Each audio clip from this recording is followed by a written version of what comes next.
Hi friends, welcome to KaviTamil kitchen. நீங்க பார்க்க போறது அடை தோசை எப்படி செய்யறதுன்னு பார்க்க போறோம். ஃபர்ஸ்ட் வந்து ஒரு கப் வந்து இட்லி அரிசி எடுத்துக்கோங்க. அதே கப் அளவு வந்து பச்சரிசி.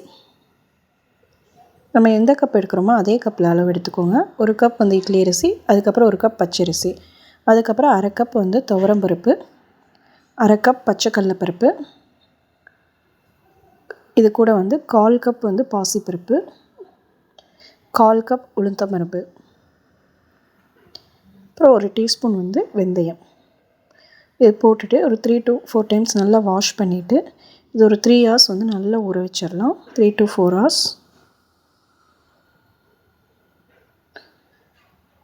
இது கூட வந்து காரத்துக்கு தகுந்த மாதிரி மிளகாயும் நான் தண்ணியில் போட்டு ஊற வச்சிட போகிறேன். அரைக்கிறதுக்கு ஈஸியாக இருக்கும். இப்போ நல்லா ஊறினதுக்கப்புறம் மிளகா மட்டும் எடுத்து போட்டுட்டு நம்ம தண்ணி வடிச்சிட்டு பருப்பு அரிசியும் போட்டு நம்ம மிக்ஸி ஜாரில் ஊற்றி அரைச்சி எடுத்துக்கலாம். நிறைய ஊற வச்சுருந்திங்கன்னா கிரைண்டரில் போட்டு அரைச்சி எடுத்துக்கோங்க. நான் கம்மியாக போட்டிருக்கனால மிக்ஸி ஜார்லேயே அரைச்சி எடுத்துக்கிறேன். இது கூட வந்து கொஞ்சம் சோம்பு, கொஞ்சம் பெருங்காயத்தூள், கொஞ்சம் மஞ்சள் தூள், அப்புறம் மிளகா ஊற வச்ச தண்ணி தேவையான அளவு ஊற்றிட்டு நல்லா அரைச்சி எடுத்துகிட்டு வந்துடலாம். மாவு வந்து நைஸாக இருக்கக்கூடாது, கொஞ்சம் குறைப்பாக அரைச்சி எடுத்துக்கோங்க. அரைச்சது வந்து கொஞ்சம் உப்பு போட்டுட்டு ஒரு அரை மணி நேரம் அப்படியே மூடி வச்சிடலாம்.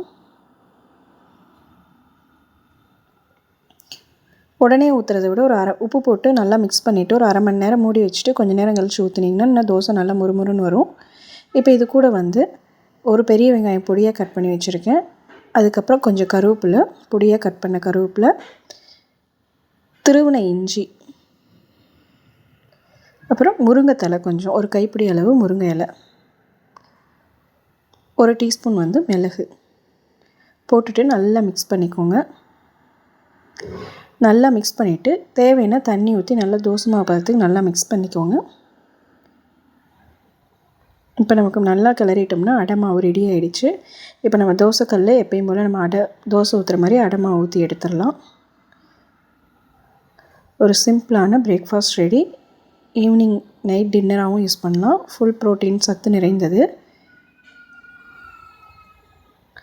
சூப்பராக ரெடி ஆகிடுச்சு. இது கூட வந்து கார சட்னி, தேங்காய் சட்னி, புதினா சட்னி, கொத்தமல்லி சட்னி வச்சு ட்ரை பண்ணி பாருங்கள். செமையாக இருக்கும். ஒரு சிம்பிளான ரெசிபி. வீட்டில் ட்ரை பண்ணி பார்த்துட்டு கமெண்ட் பண்ணுங்கள்.